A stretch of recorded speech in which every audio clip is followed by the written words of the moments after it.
성공, 우선 마음속에 그림이 있어야 되고 바라보는 것이 있어야 되죠. 여러분들은 명품 좋아하세요? 그러다가 하나 생기면 아껴요. 그리고 그것을 주신 분에 대한 고마운 마음을 잊지 않고, 그래서 우리는 물건을 소유한 게 아니라 물건을 준 사람의 마음을 소유하는 거예요. 그래서 내가 당신을 이렇게 존경합니다, 사랑합니다는 뜻으로 우리가 함께 선물을 주거니 받거니 하잖아요. 그런가 하면 또 다음에는 그분에게 내가 이런 선물을 하고 싶다라는 마음을 우리들이 가질 수 있어요. 그러므로 우리가 선물을 하는 것도 마음에 뭔가 그림이 있어야 되고 늘 바라보는 게 있어야 되죠. 인간관계에서도 그렇잖아요. 내가 저분과 좀 가까이 하고 싶다. 교회에서도 그렇고 직장에서도 그렇고. 그런데 그런 생각 없이 우연히 어떤 만남 속에서 경솔한 판단이 자신의 생활에 실패를 가져올 때가 많아요. 그래서 성공을 향한 사람들은 우선 희망의 눈으로 미래를 바라볼 줄 알아야 돼요.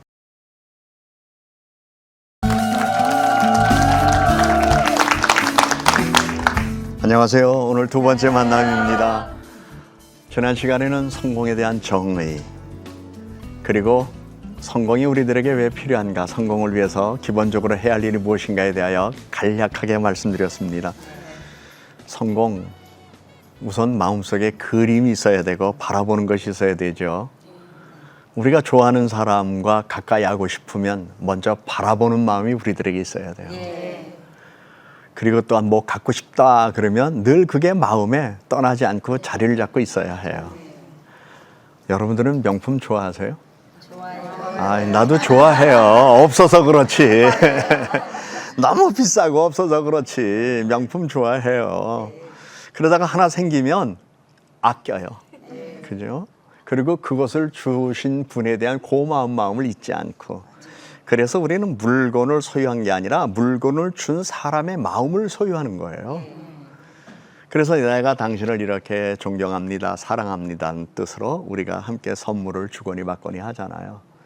그런가 하면 또 다음에는 그분에게 내가 이런 선물을 하고 싶다라는 마음을 우리들이 가질 수 있어요. 그러므로 우리가 선물을 하는 것도 마음에 뭔가 그림이 있어야 되고 늘 바라보는 게 있어야 되죠. 인간관계에서도 그렇잖아요. 내가 저분과 좀 가까이 하고 싶다. 교회에서도 그렇고 직장에서도 그렇고. 그런데 그런 생각 없이 우연히 어떤 만남 속에서 경솔한 판단이 자신의 생활에 실패를 가져올 때가 많아요. 그래서 성공을 향한 사람들은 우선 희망의 눈으로 미래를 바라볼 줄 알아야 돼요. 지난 첫 시간에 아폴로 우주선 얘기를 해드렸잖아요.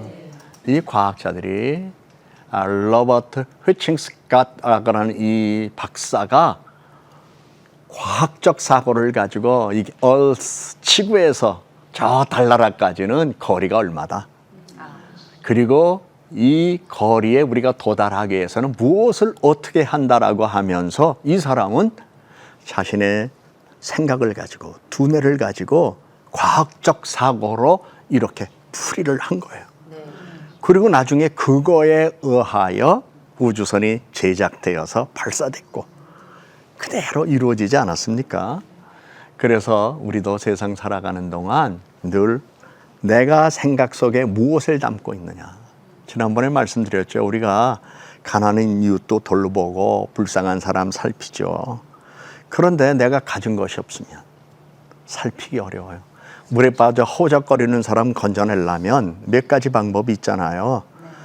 보드를 타고 가서 건져온다든지, 아니면 뭔가를 던져준다든지, 아니면 본인이 헤엄쳐서 가서 그 사람을 구제한다든지 그래야 되는데, 헤엄도 못 치는 사람이 사람 살려라는 얘기 듣고 뛰어들었다가 자기가 먼저 죽죠. 그러니까 우리는 세상 살아가면서 가난한 이웃과 또 불행당한 이웃들을 살필 때에는 내가 뭔가 있어야 돼요. 그래서 그것 가지고 우리가 가난한 이웃과 불행당한 이웃을 살필 수 있는, 그러기 위해서 내가 힘이 있어야 되잖아요. 그 힘 가운데에 첫째는 신앙의 힘이지만 신앙의 힘으로 경제의 힘을 길러야 돼요. 그 신앙의 힘으로 기술의 힘을 길러야 돼요. 그 신앙의 힘으로 경제와 기술의 힘을 기른 이후에 그 힘을 통해서 사람들에게 좋은 영향력을 미치고 많은 사람들에게 선을 베풀고 도움 주며 살아가면 그게 성공적 삶이 되는 거 아니겠어요? 그런데 문제는 힘을 기를 줄 모른다는 거예요. 기술을 축적할 줄 모른다는 게 이게 문제가 있고, 경제의 힘을 기르기 위해서는 어떻게 벌어야 하느냐는 방법도 알아야 되고, 그리고 벌은 이후에 어떻게 쓰느냐, 이것도 우리가 배워야 되는데, 사실은 어떻게 쓰느냐만 우리는 교회에서 많이 배웠어요. 근데 사실은 어떻게 벌어라, 이것에 대해서는 조금 부족하지 않았나 생각하는데, 저는 비교적 어떻게 벌어라에 관심이 많아요. 왜냐하면 인심이 광에서 나잖아요. 그렇기 때문에 교인들이 일단 잘 살아야 돼. 어떤 직업을 갖고 있던 도둑질 빼놓고, 남에게 해를 입히고 악을 행하는 일 빼놓고는 자기가 무엇을 하든. 우리 교회 안에는 노점상 하는 분도 있어요. 그런가 하면 뭐 대리점을 몇 개 하는 분도 있어요. 회사 다니는 사람도 있어요. 그리고 아직 취업을 위하여 준비하는 분들도 있어요. 다양한 사람들이 있는데, 이 다양한 사람들이 일단 잘 살아야 돼요. 여러분, 요한 3서에 이런 말씀 기억하세요? 내 영혼이 잘됨 같이 내가 범사에 잘되고 강건하기를 원하노라. 그런데 이 말은 잘 된다는 말이 뭐예요? 번영이라는 말이에요.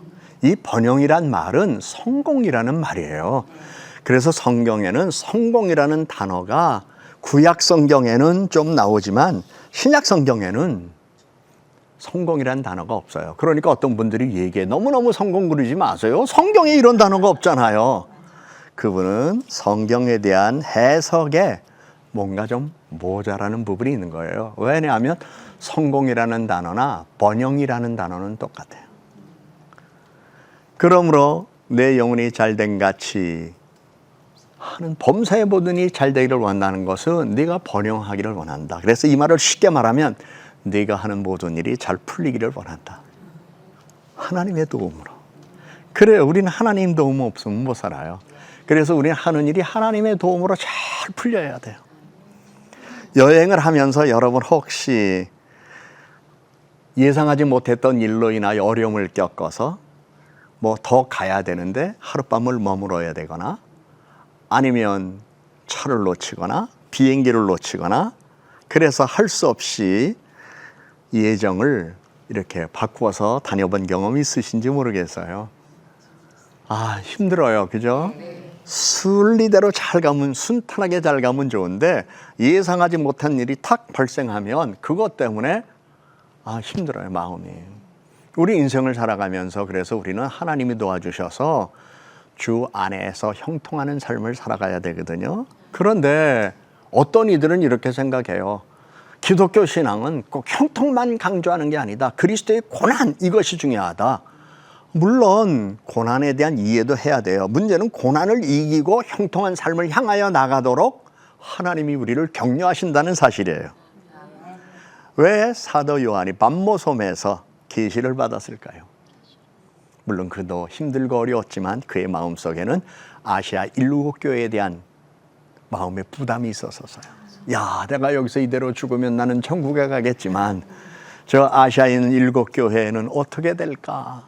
그리고 고난과 핍박을 당하는 성도들은 어떻게 될까? 그랬더니 하나님께서 그에게 계시를 보여주시면서 그리스도가 이 세상을 다스리러 오실 것이다. 그러므로 성도들을 위로하라. 그래서 요한계시록은요, 심판을 위한 메시지는 있지만 위로의 책이에요. 예수 잘 믿는 사람들에게 위로하는 거예요. 힘내라, 용기 내라, 소망을 잃지 말아라, 믿음 지키라. 그러면 주님 나라 갈 때까지 끝까지 승리할 수 있다. 요한계시록의 말씀이 그것을 우리들에게 준 거거든요.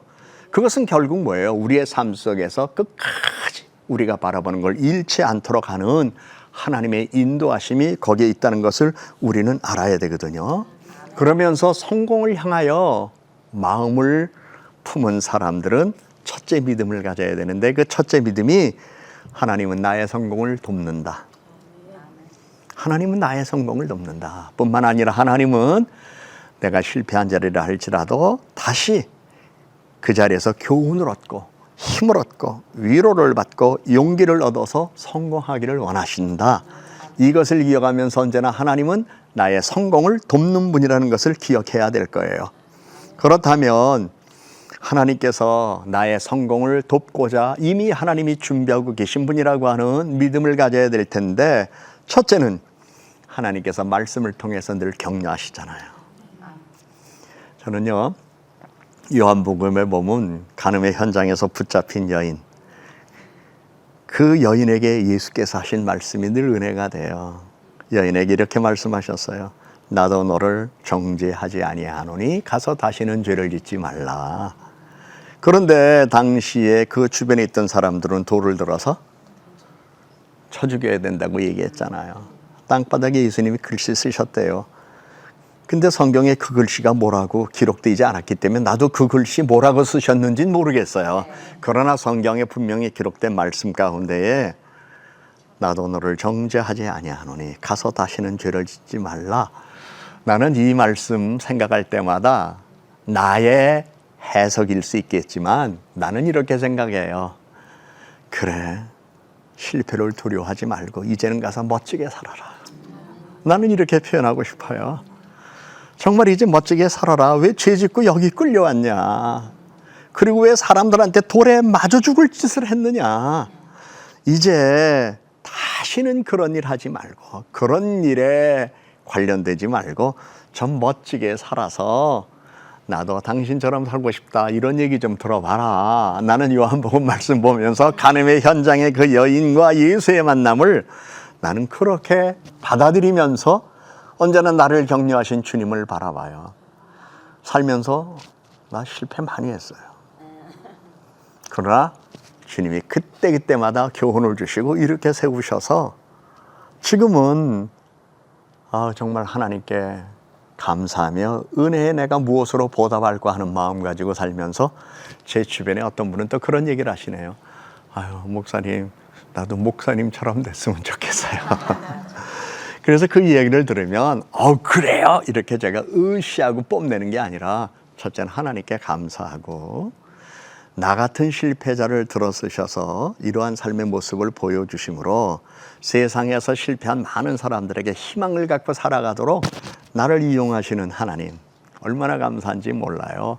그래서 오늘 우리는 두 번째 만남에서 꼭 기억해야 할 게 있어요. 희망의 눈으로 성공을 바라보라. 그런데 우리가 성공 이야기하면서 조금 더 옛날 얘기를 좀 하고 싶은 게 있는데, 우리는 이 성공이라는 이 개념이 우리 사회에 들어온 지가 얼마 되지 않았어요. 6.25 전쟁 이후에 얼마나 우리가 먹고 살기 어려웠습니까? 그리고 70년대에 얼마나 많은 사람들이 잘 살아보세 그러면서 새마을운동 노래를 부르며 살았습니까? 그리고 새벽종이 울렸네, 그러면 새벽기도 안 나가도 다 깨야 돼. 결국 그것이 오늘 우리 사회를 이렇게 만들어 놨잖아요.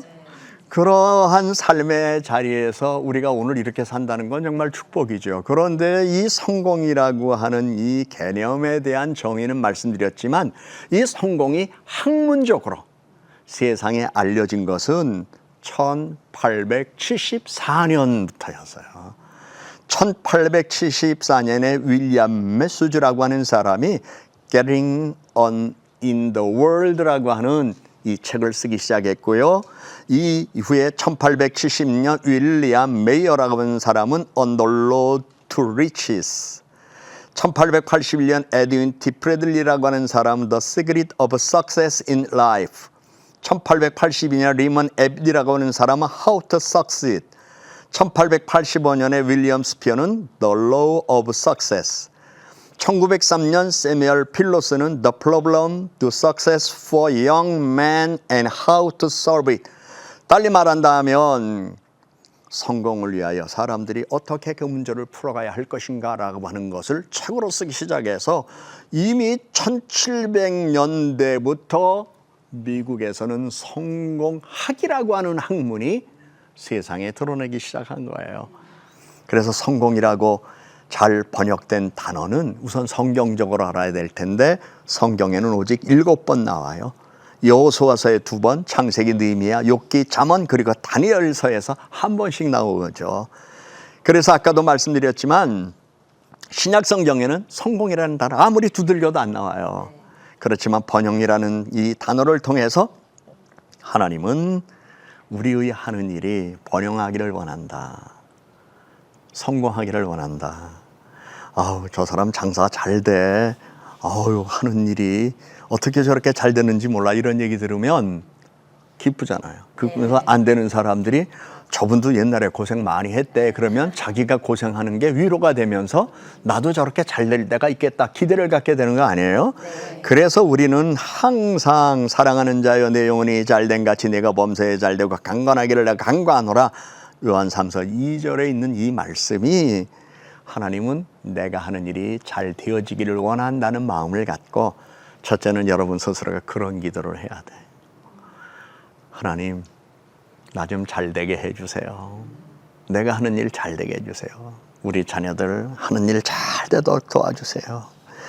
그러면서 두 번째는 여러분들이 정말 여러분의 마음속에 내가 정말 성공을 원하는가? 한번 생각해 보세요. 내가 정말 성공을 원하는가? 참 어떻게 보면 우스운 질문이에요. 근데 의외로 이 질문을 받으면서 뭐 이 정도면 됐지 이러고 살아가는 분도 있고, 성공은 남의 얘기야. 나하고는 상관이 없어. 난 그저 새끼 밥 먹고 살면 돼. 어떤 경우는 글쎄 말이야, 세상이 뭐 다 그런 거지. 나는 이제 뭐 이 나이에 다 됐어. 스스로 자기를 실패한 사람이라고 생각해. 그래서 의욕도 없고 기력도 찾지 못해. 그리고 보다 보니까 의외로 많은 사람이 자기 안에 성공을 꿈꾸고 있지 않아요. 저는 나이가 많든 적든 남자 여자든 아니면 학생이든 사회인이든 그 다음에 사업을 하는 분들이든 저처럼 목회를 하는 사람이든 모든 이들의 가슴속에 믿음은 기본이고 거기에 성공을 원하는 강렬함을 좀 사람들이 가졌으면 좋겠어요. 그래서 성경에 보면 우선 다니엘이라는 사람을 생각해 보세요. 이 사람이 청소년기 바벨론의 포로가 됐잖아요. 그는 바벨론으로 옮겨간 이후에 남은 생애가 낯선 문화에서 살던 사람이었어요. 그는 느부갓네살과 고레스 다리우스와 같은 하나님을 알지 못하는 왕 밑에서 섬겼어요. 이 세상에는 모든 사람들이 하나님을 섬기는 사람들이 아니에요. 직장 상사가 하나님을 섬기는 사람, 사장이 하나님을 섬기는 사람, 대통령이 하나님을 섬기는 사람이라면 좋겠지만 아닌 경우가 훨씬 많아요. 이러한 구조 속에서 우리는 살아요. 그렇기 때문에 다니엘이 당했던 부정적이고 힘든 일들이 얼마나 많이 있었겠어요. 그럼에도 다니엘은 다니엘서 6장 28절에 있는 말씀에 보면 이 다니엘이 다리오 왕의 시대와 바사 사람 고레스 왕의 시대에 형통하였더라. 성공했다는 거예요. 여러분, 형통을 꿈꾸세요. 그러나 다른 사람의 형통을 부러워하지 말고 자신의 삶이 형통하기를 원하세요. 우리 주변에 보면 다른 사람의 형통을 부러워하는데 부러워봐야 그 형통함이 내게 아니잖아요. 내가 형통한 게 중요하고 특별히 악인의 형통함은 부러워하지 말라고 그랬어요. 그렇기 때문에 우리 하나님이 나를 도와주실 것을 믿는 믿음이 우리들에게 있어야 되죠. 그래서 다니엘은 자신의 어려운 가운데서도 잘 살았고 또 형통한 사람이 되었다는 것 우리는 알아야 되겠고요. 또 한 사람을 소개한다면 여호수아예요. 여호수아는 이제 모세의 후계자로서 이스라엘 백성들을 이끌고 가나안 땅을 정복했잖아요. 그는 리더십을 가지고 자기 민족을 잘 이끌어가야 했지만 동시에 자신의 지위를 통하여 사람들에게 좋은 영향력을 미쳐야 했었어요. 그런데 만일에 여호수아가 자신의 지위에 대하여 불안한 마음과 리더십에 불안한 마음을 갖고 이 백성들이 가는 나라를 따라줄까? 또한 모세를 믿었던 것처럼 나를 존중해 줄까?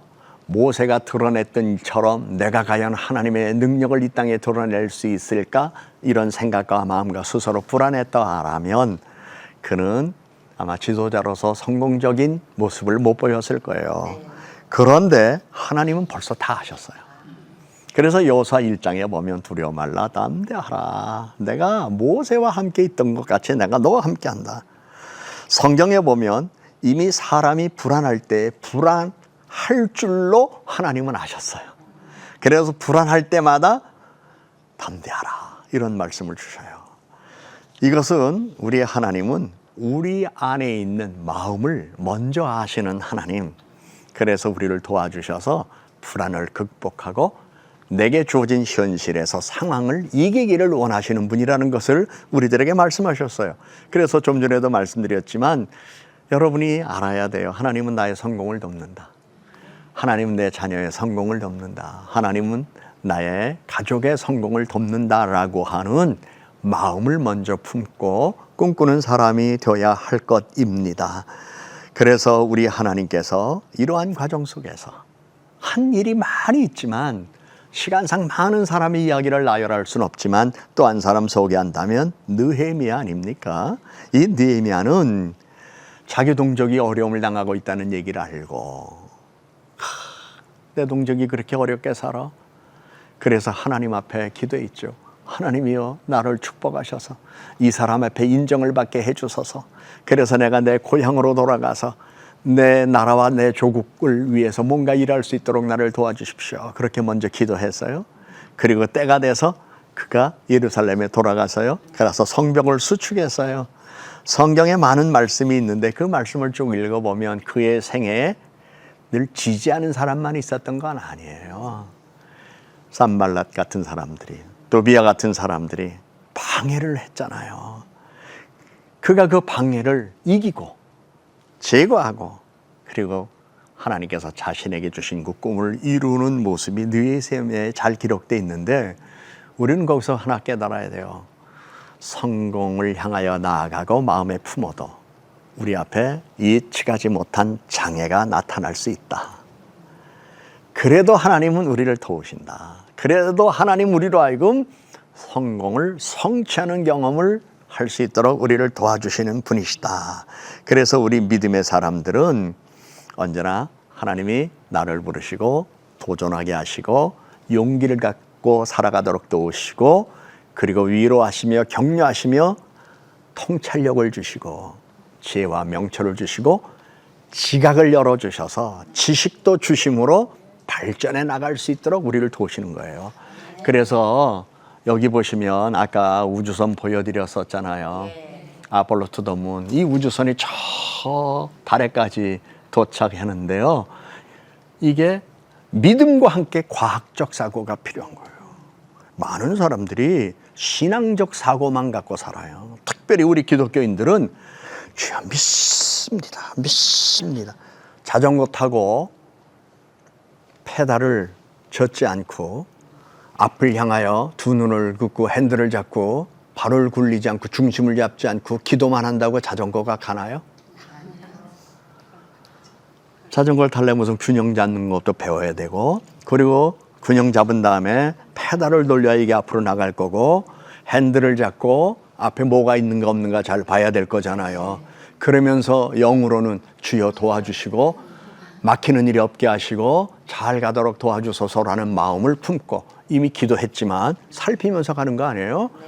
여러분 저는 우리 그리스도인들에게 조금 부족한 것 하나 이렇게 딱 집어보라면 과학적 사고를 무시하는 것. 신앙적 사고 절대적으로 필요해요. 과학적 사고를 무시하지 마세요. 성공이란 신앙적 사고 플러스 과학적 사고의 결실이라는 것도 우리가 알아야 될 거예요. 마지막으로 한 가지 실제적인 예를 생각해 봐요. 어린아이가 세상에 태어났습니다.